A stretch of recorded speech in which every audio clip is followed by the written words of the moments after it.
Então vamos para o share screen. E aqui, olha, nós estamos na questão 12. Como conhecemos Deus? 6. Entre os que veem a essência, alguns veem mais perfeitamente do que outros. Aí nós temos aqui o item 6. Item 6.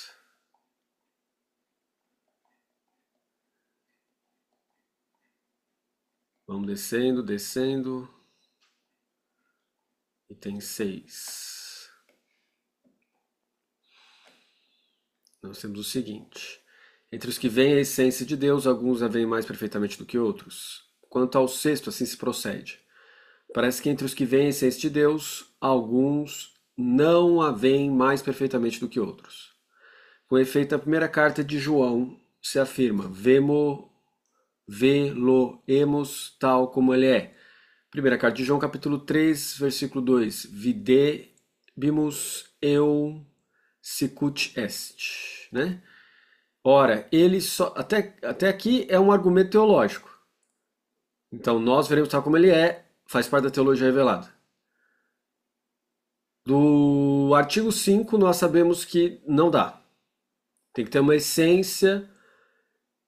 Teria que ter uma essência divina na gente para ver Deus essencialmente. Não dá. A gente não tem essência divina. O que significa que tem que ter uma ação misteriosa de Deus chamada graça, que alguns teólogos da patrística disseram que era o próprio Espírito Santo. Mas à medida que foi se desenvolvendo a rede teológica, nós chegamos até o ponto de dizer que não. Nós não, né? Os teólogos chegaram ao ponto de dizer não, não é isso, né? É o que então? Seria, vamos dizer assim, um dom teologal, algo que naturalmente nós temos na nossa constituição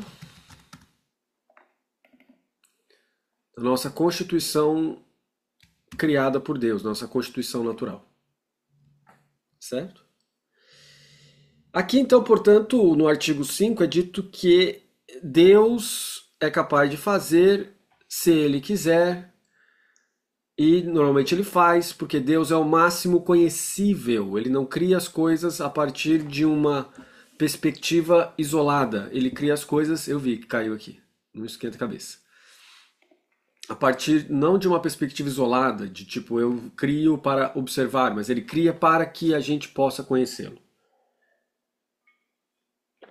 Claro que alguém pode objetar dizendo assim, ah, mas eu acho que não. Normal, tem, né?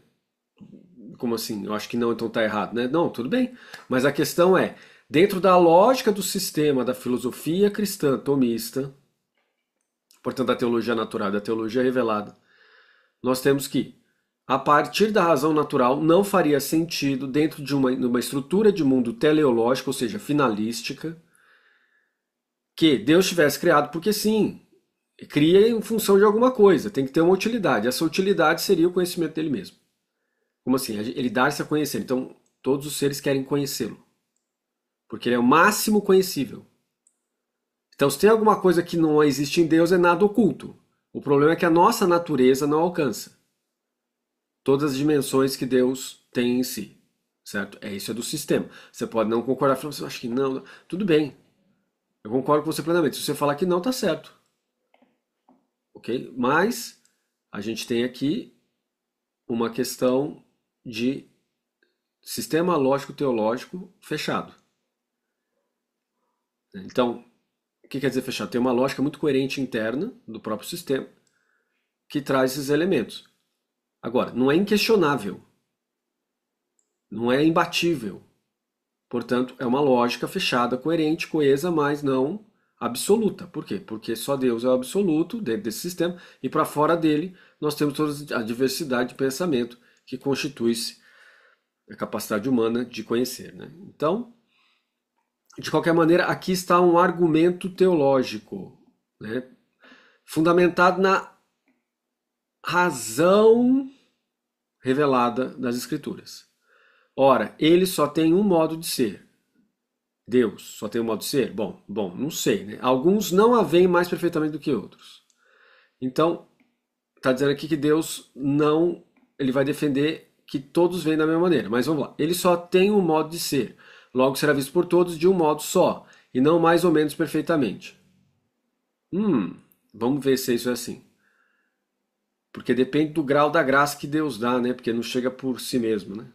Mas vamos lá. Além disso, para Agostinho, no livro Octoginta Trium Questionibus, alguma coisa assim, né? Não sei se é questionibus ou questiones, mas ninguém pode conhecer uma única coisa mais do que outro. Ai, mas como assim? Eu tenho várias e várias coisas que eu sei que os outros não sabem, e que os outros sabem eu não sei. Não, ele está falando da capacidade natural que a gente tem de conhecer. Ora, todos os que veem a Deus, em essência, conhecem a essência de Deus. Ora, todos os que veem a Deus, em essência, conhecem a essência de Deus. Ele está falando de quem? Dois âmbitos possíveis aqui dentro. O primeiro âmbito é o âmbito das almas que foram salvas, dentro da estrutura, da cosmologia católica, da cosmologia cristã em geral. Nós temos céu e inferno.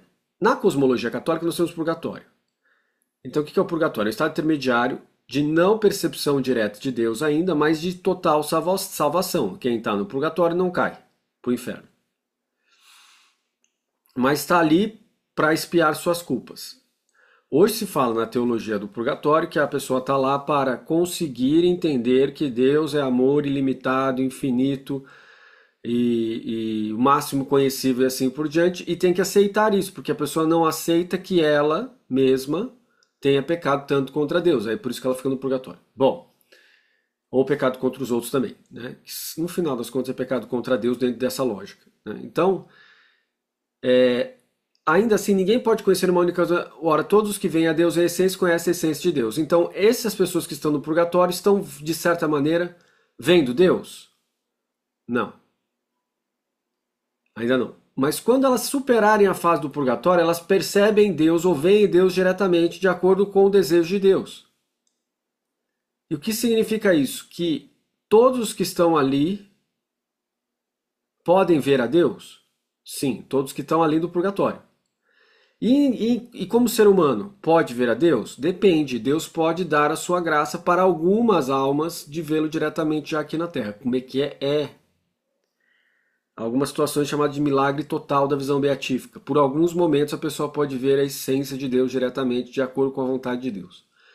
Eu não concordo com isso, porque Deus tem que ser igual. Tudo bem, é do sistema. É do sistema. Não adianta falar assim, não, mas eu acho que não, eu acho que sim. Bom, aí depende. Se você está trazendo para um outro tipo de viés teológico, tudo bem, você vai ter que defender a sua posição. Agora, do sistema tomista que seja assim, tá bom? Não é nada assim,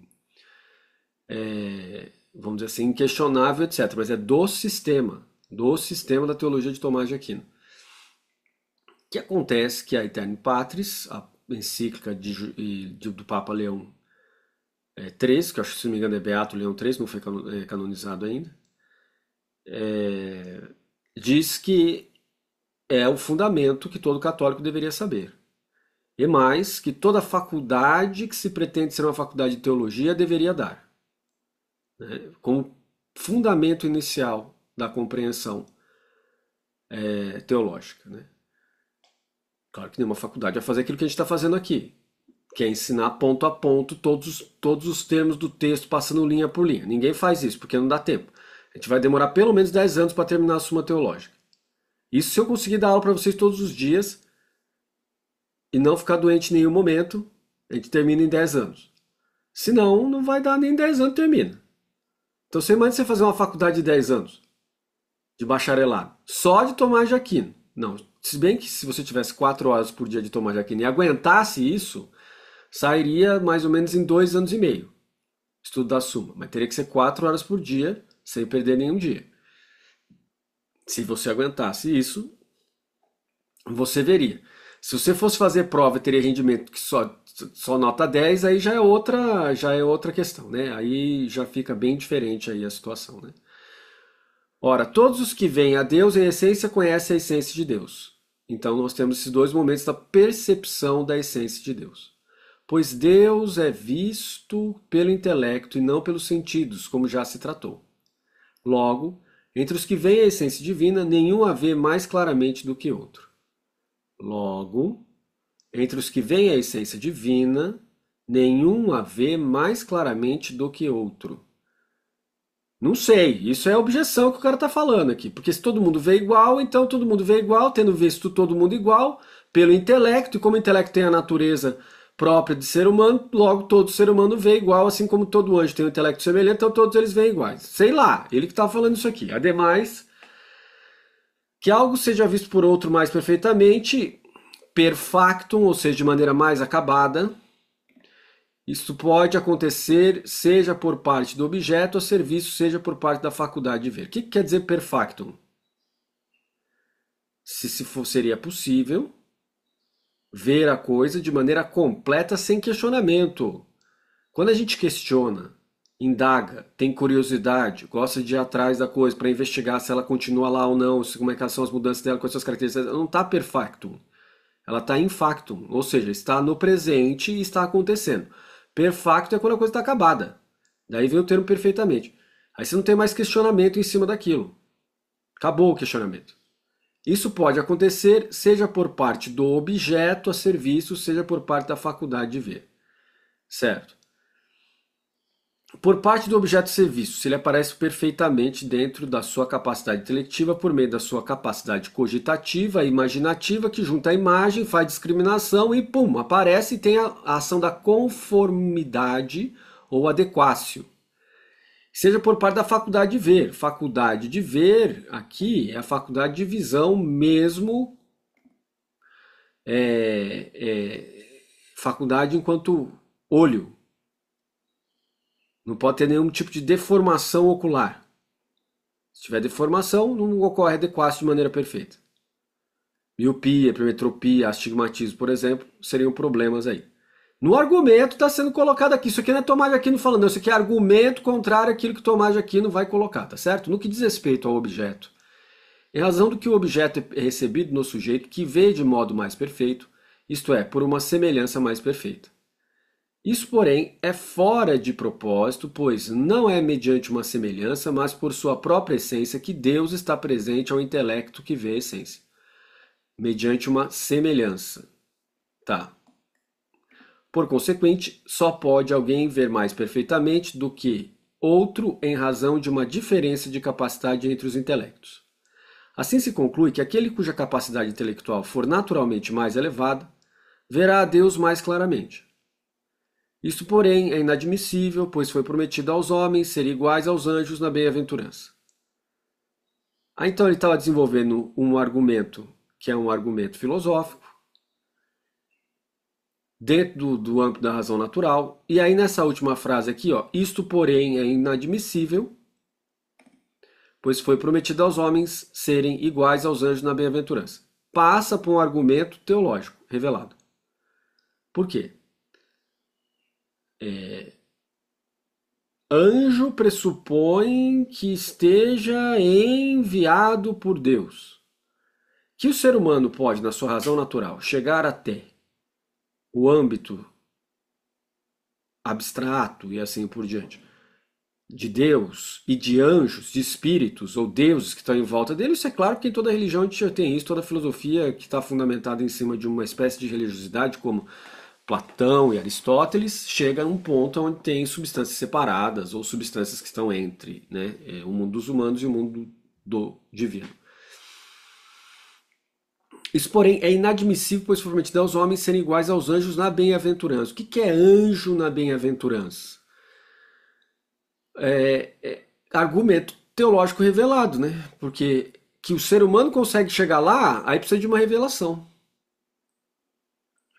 O máximo que a gente tem, assim, normalmente no âmbito não revelado, é a tentativa de fabricar ou construir uma magia, uma ponte natural entre o ser natural e o ser divino, por meio de encantamentos ou fórmulas que consigam, por meio, novamente, do intelecto, da palavra e daquilo que tem natural disposto para o ser humano, uma transformação do estado. Portanto, não há uma criação direta, mas sim uma transformação daquilo que já está presente.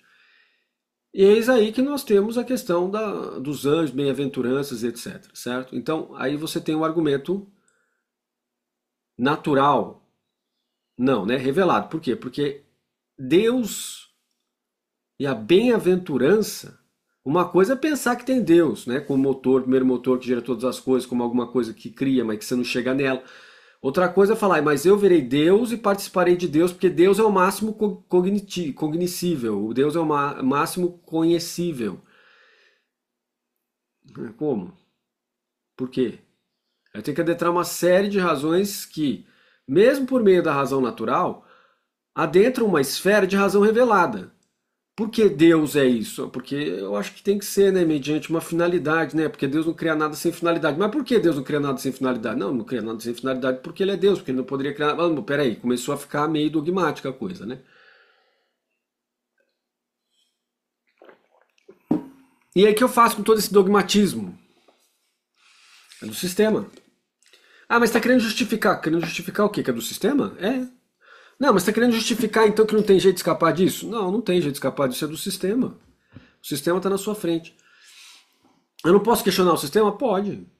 E aí? Mas o sistema continua sendo um sistema, você vai ver no sistema que foi desenvolvido que essa entrementes, esse interligare, essa interligação de argumentos que sustentam um modo de ver e de justificar os dogmas do cristianismo.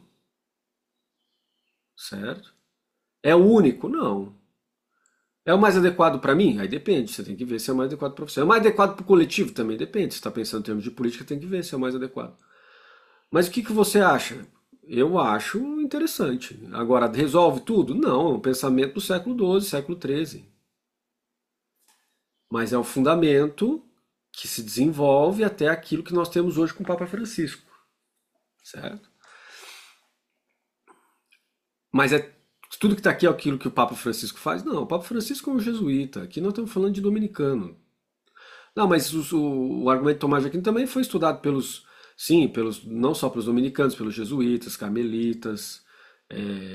Todo mundo estuda Tomás de Aquino. Porque, como eu disse para vocês, tem uma carta do Papa Leão XIII dizendo que é o fundamento é esse, né? Em sentido contrário, a vida eterna consiste na visão de Deus de acordo com a palavra de João. Esta é a vida eterna. João 17:3. Portanto, se todos veem igualmente a essência de Deus na vida eterna, serão todos iguais, o que se opõe à palavra do apóstolo na primeira carta aos Coríntios. Uma estrela difere da outra em brilho. Stella diferet a stella in claritate. Cadê a Stella? Ó. Stella é estrela? É. Uma estrela difere de outra. Stella difere a stella in claritate.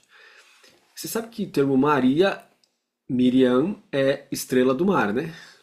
Portanto, nós temos uma Estela que na verdade pode ser considerada Maria. Nossa amiga Estela. Tá bom, vocês não gostam nem de dar risada, são um bando de gente mesmo, né? Olha só, a risada da Nirvana tá do tipo assim, tá bom, eu te concedo uma pequena risada. Haha. Nossa. Respondo. É que a graça de Deus me sustente para dar aula para vocês, suas criaturas sem graças. Bom, continuando. Respondo. Entre os que veem a Deus em essência, um virá mais perfeitamente do que outro. Entre os que veem a Deus em essência, um verá mais perfeitamente do que outro. O que não será por uma semelhança mais perfeita em um do que em outro, uma vez que essa visão não acontecerá por uma semelhança como já o mostramos. Por que não acontecerá mediante uma semelhança? Porque a nossa natureza não alcança a Deus, ele tem que te mostrar ele mesmo, ele tem que se revelar ele mesmo. Como ele é o máximo conhecido, há que se esperar que ele vá fazer. Mas isso será porque o intelecto de um deles terá maior poder ou capacidade de ver a Deus. No entanto, a capacidade de ver a Deus não cabe ao intelecto criado por sua natureza lá, mas pela luz da glória, que constitui o intelecto em certa deiformidade. Lembraram da deiformização que a gente viu? Que é a adequácio entre o objeto Deus e o intelecto humano, a adequação, a conformação, como já expusemos, que aí ocorre uma aquisição do conhecimento E como nós falamos, isso aí não está isento de erro. Pode ocorrer erros, porque quando a gente produz isso de maneira natural na gente, e a gente tem que produzir isso, a gente corre o grande problema de espelhar em Deus o nosso egoísmo e aí receber de volta uma adequação cada vez mais incrustada, perniciosa, maluca do nosso próprio egoísmo se manifestando como Deus. Tem que tomar muito cuidado com isso. Por isso tem que ter um processo de contemplação e reflexão constante, buscando outras fontes. Você vai buscar fontes nos teólogos, nas teólogas, do passado, do presente e do futuro. Por quê? Porque para você tomar cuidado com essa deiformização. Não pode ficar preso só nas suas próprias opiniões, no que você acha. Ou então vou ficar vendo só pessoas no Instagram, só pessoas no YouTube que eu gosto que concordam comigo. Muito bom para você se fechar e ficar tonto. Por quê? Porque vai acontecer a presença do seu egoísmo refletido. Reflete-se o egoísmo seu ali. As suas próprias limitações refletem-se no objeto que é Deus. Por quê? Porque Deus é o objeto mais universal, mais pueril, mais aberto e mais suscetível à manifestação do nosso egoísmo do que qualquer outra coisa. Ao mesmo tempo, é o objeto que mais deixa de mais feliz e assim por diante. Então tem dois lados aí da moeda que tem que tomar muito cuidado, porque como seres humanos nós praticamos coisas que são esquisitas, né? Assim, o intelecto que mais participa dessa luz da glória verá a Deus mais perfeitamente. E como a maioria de vocês que estão aqui falando comigo já são formados em teologia, vocês têm essa grande responsabilidade como bacharéis, mestres e doutores de produzirem uma teologia que reflita não só a sua curiosidade, porque você tem que ter curiosidade, porque se você ficar se a gente como teólogo, como teóloga, só refletir aquilo que está na sacra doutrina, você só está repetindo coisas sem necessidade, porque a pessoa sabe ler. Então é necessário ter uma curiosidade, uma investigação, uma observação, uma contemplação que adeque àquilo que se percebe de Deus e da tradição toda cristã para os problemas atuais que estão presentes, como injustiça, preconceito, racismo e assim por diante. Feminicídio, né? Exclusão de minorias, condenação de empresários, dizendo que todo empresário é do mal, etc. Isso aí tem que tomar cuidado. Todo trabalhador é do mal, também tem que tomar cuidado. Todo sindicato é máfia, tem que tomar cuidado. São todos os problemas que nós temos hoje. Problemas proeminentes. Esses são problemas recorrentes, né? Problemas proeminentes. Aquecimento global, guerra, pessoas em pleno século XXI com tanta tecnologia passando fome. Isso tudo é recorrências de problemas enormes, proeminentes, nós temos que tratar. E esse tratamento se dá mediante curiosidade, investigação, contemplação, que atualiza e transforma o depósito da tradição para algo que fenomenologicamente, ou seja, do fenômeno nosso, diga alguma coisa em relação às questões que são essas questões proeminentes e as questões recorrentes, né? Então, assim, o intelecto que mais participa dessa luz da glória verá Deus mais perfeitamente. Ora, aquele que possui maior caridade participará mais da luz da glória, porque quanto maior a caridade, maior o desejo. E o desejo torna, de certo modo, aquele que deseja apto e preparado para acolher o objeto desejado. Ora, aquele que possui maior caridade participará mais da luz da glória. Olha o que ele está dizendo. O que é isso? Caridade, eu já sei. Então, quanto mais eu doar alimentos para pessoas que estão passando fome, mais eu vou participar da luz da glória. Não, não é essa. Isso se chama misericórdia. Generosidade, misericórdia, compaixão. Isso é virtude humana. O que ele está falando aqui é da maior caridade. O amor para Deus, ele se volta para Deus, para as verdades reveladas em primeiro lugar.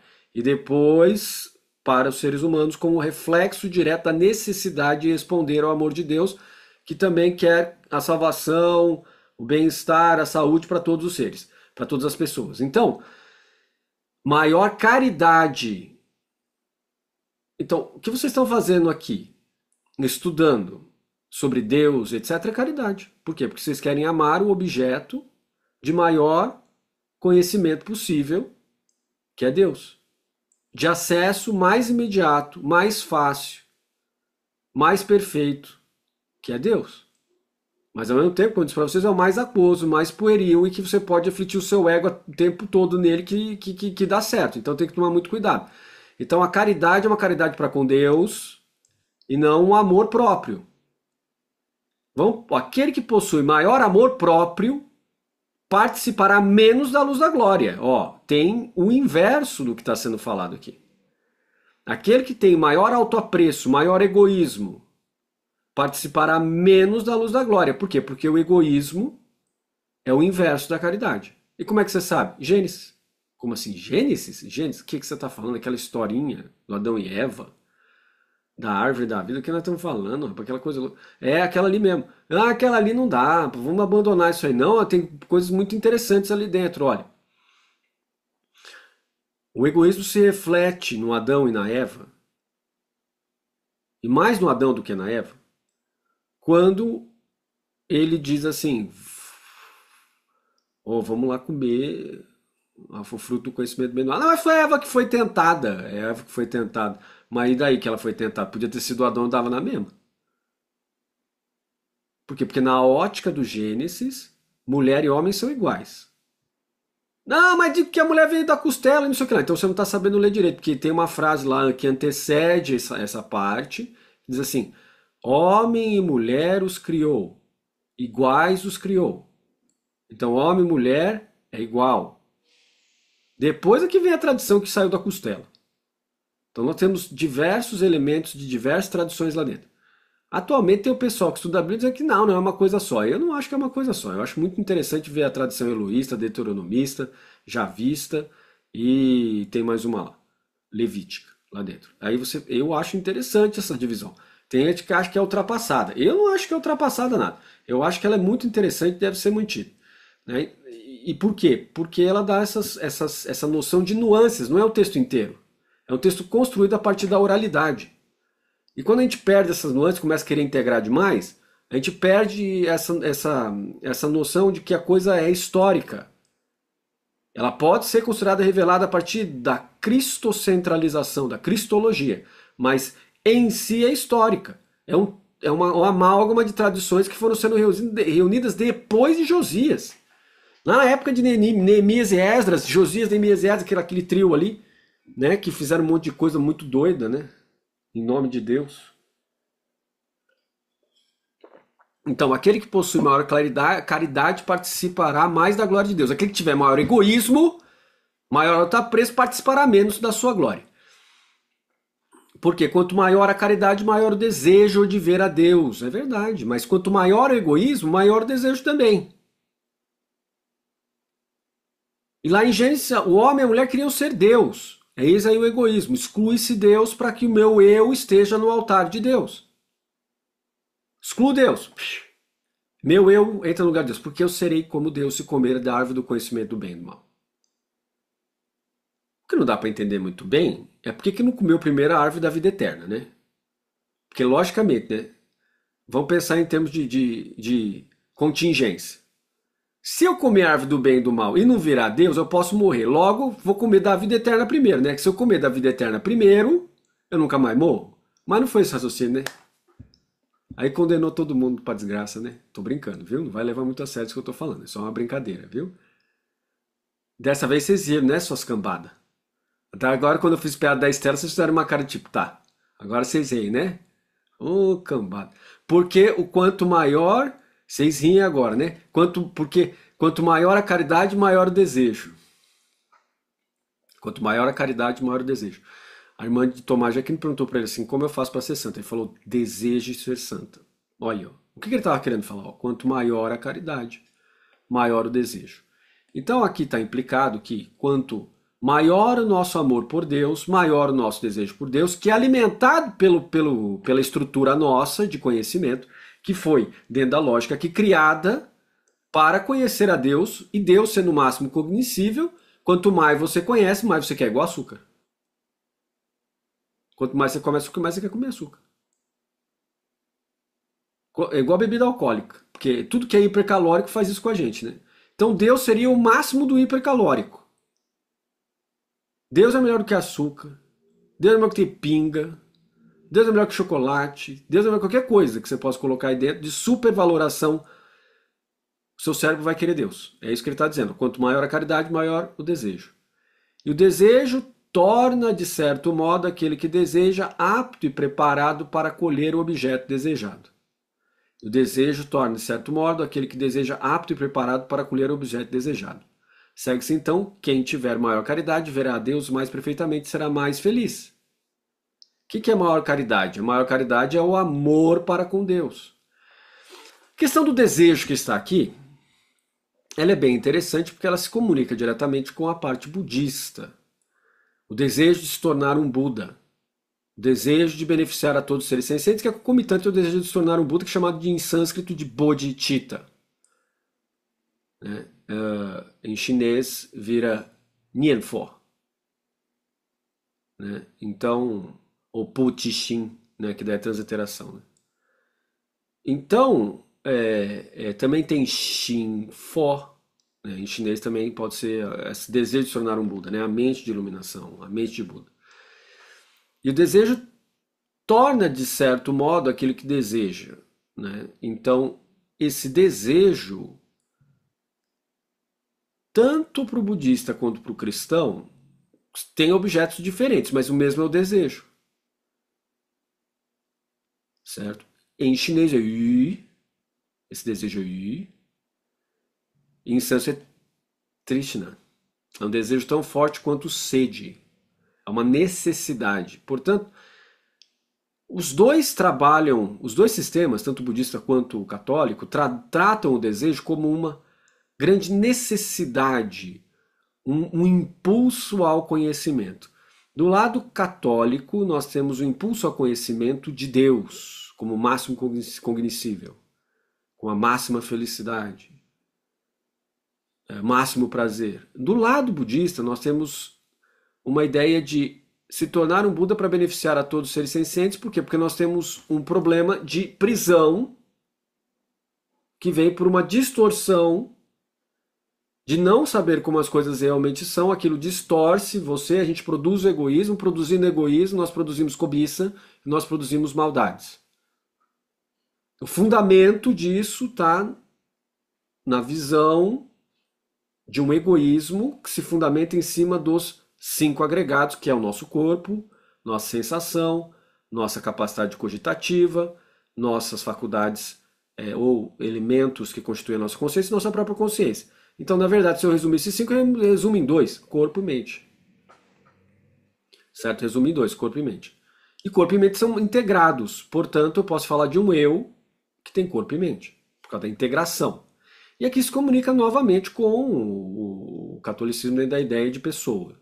Então nós temos aqui que a pessoa, o conceito de pessoa dentro do budismo, acaba ficando preso em função do seu egoísmo. O modo de se libertar é rompendo o egoísmo por meio da empatia e da compaixão por todos os seres que também estão presos dentro do egoísmo. Então, para isso eu quero me tornar um Buda, um ser plenamente amadurecido, plenamente iluminado, plenamente capacitado para beneficiar a todos os seres. Bom, aqui não tem nada de verdade revelada, como vocês podem ver, não tem nada revelado aqui. Aqui é uma proposição natural a partir de uma lógica que está relacionada à experiência do sofrimento, e a experiência do sofrimento expandida, abstraída para um campo enorme, que é o campo do mundo. Já quando se pensa sobre Deus, na parte católica, se pensa na natureza caída, que a natureza caída por causa do egoísmo.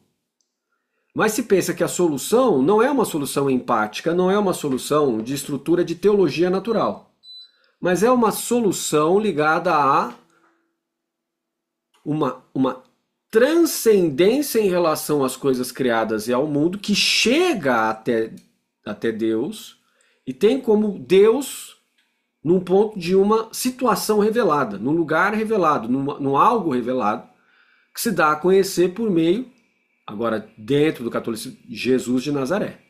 Verdadeiro Deus, verdadeiro homem. Então a palavra final é de Jesus de Nazaré. Que aí vira Jesus o Cristo, o ungido para o mundo. o Messias para o mundo. De onde vem esse negócio de Messias para o mundo? Que papo é esse? O filho do homem. Quem é o homem? O homem é meu pai, entendeu? Como assim, quem é o homem? Quem é o filho do homem? Que papel de filho do homem? Então, não se sabe muito bem aonde vem essa estrutura do que quer dizer o filho do homem. Se tem especulações. Possivelmente tinha alguma ideia do que estava se falando numa literatura na época de Jesus, o filho do homem. Talvez o filho de Adão, a descendência de Adão, que traria o Messias.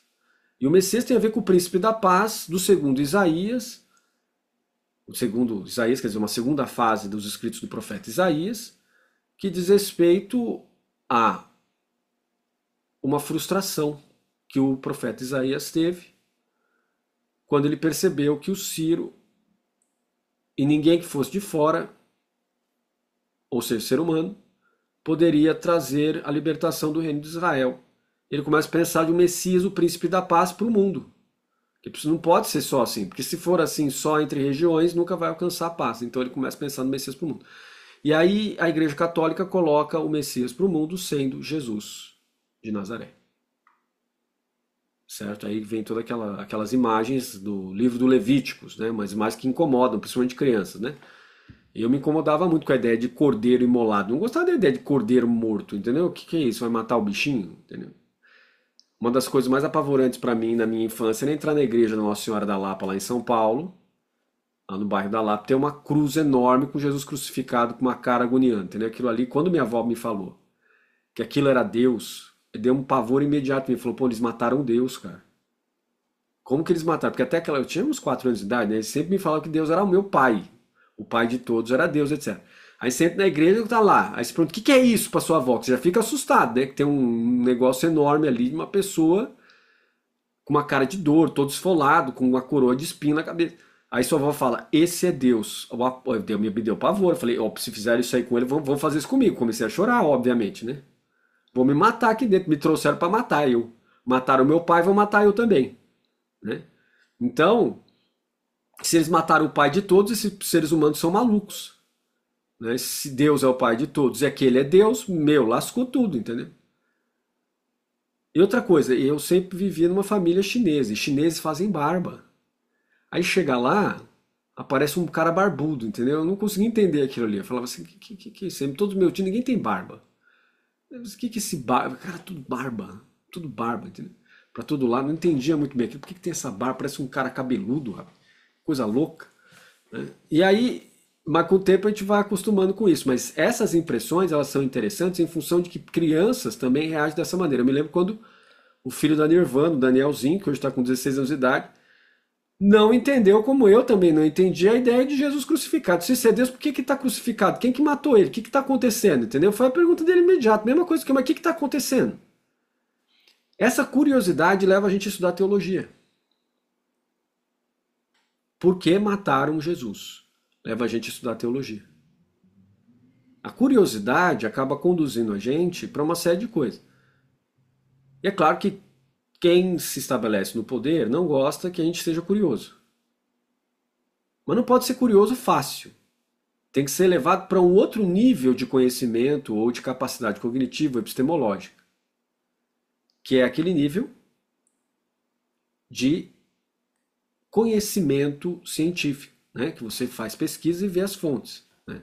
Aí você levou da curiosidade do senso comum para uma curiosidade epistemológica, científica, de pesquisa, com métodos que garantam o ultrapassamento da sua descoberta por outros, como diz Paulo Freire. Ah, você é um freiriano. Eu sou um brasileiro, e brasileiro valoriza os seus pensadores nativos mais do que os externos, em função de uma questão de igualdade. Atualmente está muito desigual. A gente só sabe citar gente da Europa e gente dos Estados Unidos. E os brasileiros, como é que fica? Ninguém cita nada. Parece que brasileiro não pensa. E brasileiro tem que tomar cuidado, brasileiro tem que tomar cuidado com aquelas piadinhas sem graça, sabe? Não, brasileiro é assim mesmo, brasileiro nunca morre, pode vir Covid e não morre. Quem falou isso? Olha lá, 700 mil mortos, né? Então, brasileiro é assim, brasileiro é tudo burro. Não admita esse tipo de coisa, não. Brasileiro é assim. Não, não tem nada de brasileiro, brasileiro assim. Não admita piada desse jeito. Reaja. Fala, não, não, eu sou brasileiro, não tem nada a ver com isso. Brasileiros, aí você começa a elogiar o Brasil. Por quê? Porque a gente tem uma síndrome de cachorro vira-lata. Coitadinho do cachorro vira-lata. Os melhores cachorros do mundo são vira-lata, sabia por quê? Sabe por quê? Porque são os mais resistentes, os mais inteligentes. As variações raciais que estão ali são as melhores. E as pessoas viram e falam assim: ah, isso é cachorro vira-lata, brasileiro é igual cachorro vira-lata. Mal sabem eles que o cachorro vira-lata vai dominar tudo. Por quê? Porque é o melhor que tem em termos de resistência e de inteligência. Então, não admita nem para você mesmo, nem para os outros essas brincadeiras em relação à nacionalidade brasileira. Fala assim, não, eu sou brasileiro, brasileiro, brasileiro, brasileiro. Brasileiro, caramba. Você pode falar de seres humanos, mas falar de brasileiro, classificando a gente como cachorrinho que não vale nada, aí você vira e fala assim, cachorrinho que não vale nada, vale muito, igual eu falei pra vocês. Por quê? Porque a maior variação genética tá lá dentro, a maior inteligência tá lá dentro também. Então, é o contrário que você está dizendo. Então, essas piadas brasileiras têm que ser extirpadas do nosso meio. E nas nossas pesquisas, nós precisamos dar valor para os brasileiros, e não só para brasileiro, chileno, argentino, peruano, venezuelano, boliviano, pessoal das Guianas que tem ali em cima, equatorianos, costarriquenhos, etc. Tem que valorizar a América Latina. Começa pelo Brasil e vai se expandindo. Vocês conhecem a história do Chile? Vocês conhecem a história da Argentina? Paraguai, Uruguai? Não conhece, né? Ah, não conheço nada. Pois é, a gente não estuda. Porque não é do nosso interesse. Você acha que eu vou perder meu tempo estudando a história desse pessoal aí? Deveria, porque é o nosso povo. Ah, eu não sou. Eu sou brasileiro, eu falo português e falo espanhol, mas é uma. Eita. Olha, quando a gente pensa dessa maneira, chamar a pessoa de anta é uma ofensa pro bicho, sabe? Não pode pensar de uma maneira tão restritiva assim. Tem que pensar de maneira aberta. Mas não falo espanhol, mas vá aprender. Vá aprender. Ah, não gosto, já tô de idade, não tenho mais condições mentais para aprender. Que é isso? Que mentira. Claro que tem condições de aprender, deve aprender. Como que não? Tem gente com 90 anos de idade na faculdade de São Francisco? Como que você não tem? Como assim? Ah, mas eu não tenho tanta força de vontade. Bom, aí é outra coisa, ó. Leia lá. Quanto maior a caridade, maior o desejo. Quanto maior o desejo, maior a caridade. Bom, é uma questão, se você é católico, da sua salvação. Se você não é católico, é a questão. Se você é budista, é questão do desenvolvimento da bodhicitta. Se você é qualquer outra coisa que nenhuma análise, é uma questão do quê? De humanidade, né? Você tem que saber que você tem que continuar estudando para quê? Para manter as suas conexões neurológicas, né? Bom, quanto ao primeiro, vamos lá, objeção. Portanto, deve-se dizer que quando se diz nós o veremos tal como é, a locução tal como determina o modo de visão em relação à coisa vista, o que significa nós o veremos ser como ele é, pois veremos seu próprio ser, que é sua essência. Não determina, porém, o modo de visão em relação ao que vê, o que significa a maneira de ver não será perfeita como em Deus é perfeito o modo de ser. O que ele está querendo dizer com isso? Olha, nós vemos Deus na sua essência porque nós temos uma capacidade, como eu disse para vocês, eu vou ficar repetindo aqui a mesma coisa, precisa de uma graça aí de Deus para a gente poder vê-lo face a face. Pela própria nossa natureza não dá, senão pela teologia natural já tinha realizado a salvação. A lógica fundamental aqui está em Jesus. Se Deus se revela para o ser humano sem a necessidade de Jesus, se a gente vê Deus em sua essência simplesmente pelas capacidades naturais, tem por que Jesus de Nazaré aparecer com o verdadeiro Deus, verdadeiro homem no meio da história do ser humano e acabou, entendeu? Então poderia ser salvo sem a necessidade de uma teologia revelada. Isso é católico. Por quê? Porque lá na teologia racional ou racionalista alemã, protestante, com Hegel, etc., isso é dito que eu acabei de dizer, o quê? Que não era necessária a vinda de Jesus. Jesus só veio para acelerar o tempo do ser humano, mas que não era necessária a vinda dele, porque o ser humano é capaz de chegar à verdade absoluta por si mesmo. Isso é um certo pensamento de Hegel e outros pensadores cristãos dentro da filosofia ou teologia natural.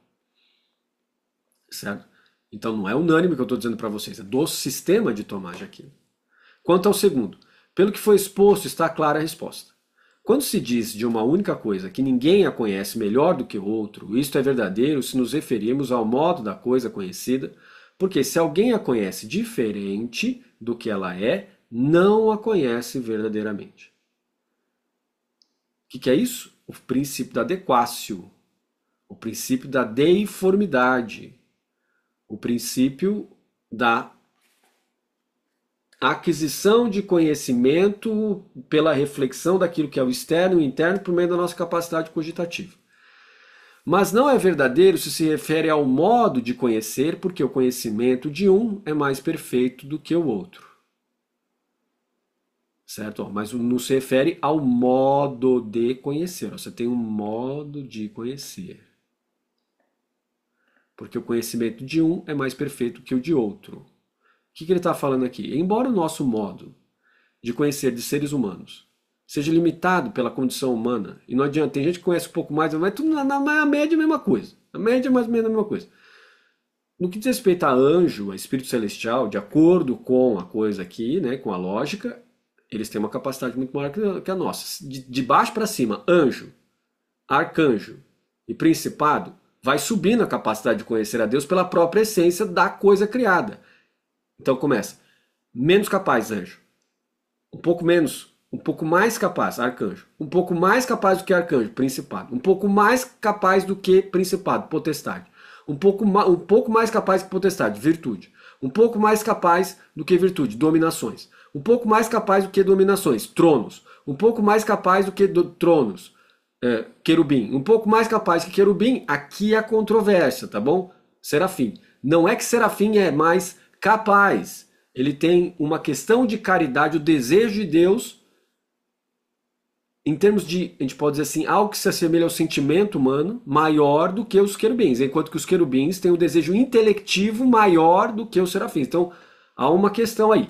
Mas como na ordem da graça há uma priorização da misericórdia e da compaixão, em função do aperfeiçoamento do ser humano, então se coloca o serafim acima do querubim. Entendeu? Porque primeiro tem que ter misericórdia e compaixão para depois ter intelecto. Porque se você inverter, você pode perder a misericórdia e a compaixão em função da lógica e em função de decisões utilitárias que acabem tendo resultados catastróficos em função da manutenção da vida, por exemplo. Então é mais lógico exterminar um povo para que a gente não tenha problemas com esse povo. Isso está cheio de exemplo disso no Antigo Testamento. Aí vem Jesus de Nazaré e diz, não matarás. Eu, porém, vos digo que todo aquele que ficar com raiva do seu irmão já será punido pelo tribunal como homicida. Então nós temos aí uma lógica distinta, que prima pela compaixão e misericórdia. Então, em função disso, as obras de Dionísio Areopagita, o pseudo-Dionísio Areopagita, porque Dionísio Areopagita foi um discípulo de Paulo, e aqueles textos da hierarquia celeste estão no século IV, século V, ou seja, já estaria morto faz tempo, o discípulo de Paulo, não sei que seja eterno, daí vira Highlander, né? Vai assistir televisão, você vai ver que só cortando a cabeça que morre, né? Então aí não pode ser. Só os antigos entenderão do que eu estou falando, porque os novos não sabem o que é Highlander. A não ser pessoa meio vintage que gosta de ver lá atrás o que está acontecendo para ver como é que é agora, né? Na parte da área de cinema, né?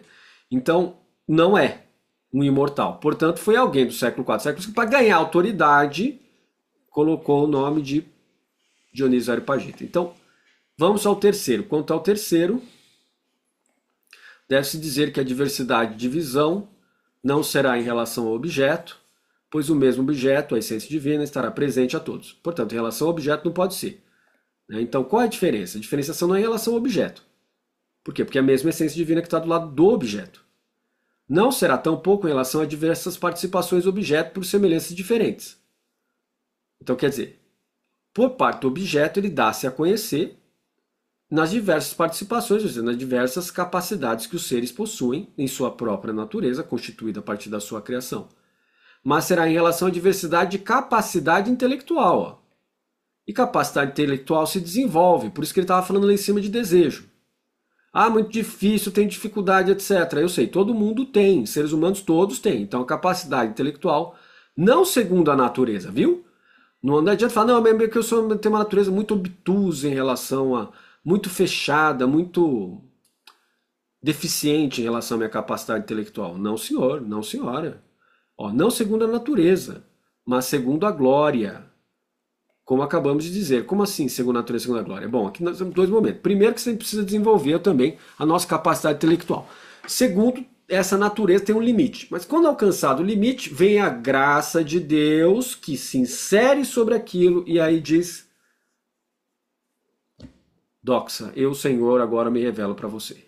Então, fica meio implicado aqui que a gente precisa fazer um grande esforço para conhecer a Deus, porque é o nosso desejo conhecer a Deus.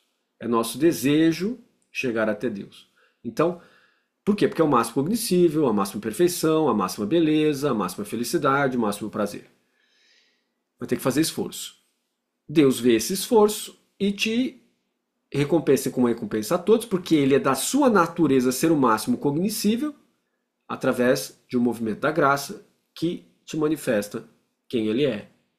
Na hora que ele quiser, pode ser em vida agora, como pode ser depois da sua morte, como pode ser no purgatório, que te gerou do purgatório é ele, e depois na visão na glória celeste, certo? O que isso tem a ver com o budismo? Nada. Nada, não tem a ver, não tem a ver. Pode fazer um paralelo para dizer que Nirvana tem características divinas, etc. Mas não vai chegar aí. Por quê? Porque Nirvana é inerte. Você alcança o Nirvana por esforço próprio. Aqui não tem esse negócio de esforço próprio. Você chega até o máximo da sua natureza. Depois não vai dar, não alcança Deus. Nirvana é alcançável por meio de esforço. Deus não. Certo? Você se aperfeiçoa mediante o objeto chamado Deus, mas nunca alcança Deus. Nirvana, você alcança. Samyak Samadhi, que é a mais completa e perfeita, amadurecimento mais completo e perfeito, a iluminação mais perfeita e completo, amadurecimento ou despertar, você alcança por esforço próprio. Aqui não, é impossível. Por quê? Porque a natureza nossa não comporta, dentro da lógica do sistema católico, a possibilidade de alcançar a Deus e ver a Deus por si mesmo. Enquanto que na lógica do sistema budista, você tem uma coisa chamada Nirvana, que não é Deus e que é alcançável por esforço próprio. Beleza? Então chegamos até o artigo 7. Os que veem a Deus em sua essência o compreendem. Olha lá, artigo 7. Os que veem a Deus em sua essência o compreendem. Não esqueçam daquela estrutura que nós já passamos. Ente é igual a essência mais existência. Lembra da estrutura? Ente é igual a essência mais existência. Então, que é igual a também substância mais acidente, que é igual a forma mais matéria, e que pode ser potência e ato. Potência mais ato, certo? Pode ser porque é um pouco distinto aí, a relação não é tão imediata, beleza? Então chegamos aqui no artigo 6, olha que fantástico, hein? Caminharam muito, ó. Terminamos o artigo 6, chegamos no artigo 7. Os que veem a Deus em sua essência o compreendem, sim ou não, não é uma questão de sim ou não, você tem que saber justificar, certo? Então, chegamos ao final. Agora vamos tirar uma foto das pessoas que estão presentes aqui para manter o seu registro histórico. Cadê a Tatiane com o neném? Hoje não apareceu. Aí, tá dormindo, tá dormindo. Então tá bom, vamos lá, pessoal, vamos tirar foto.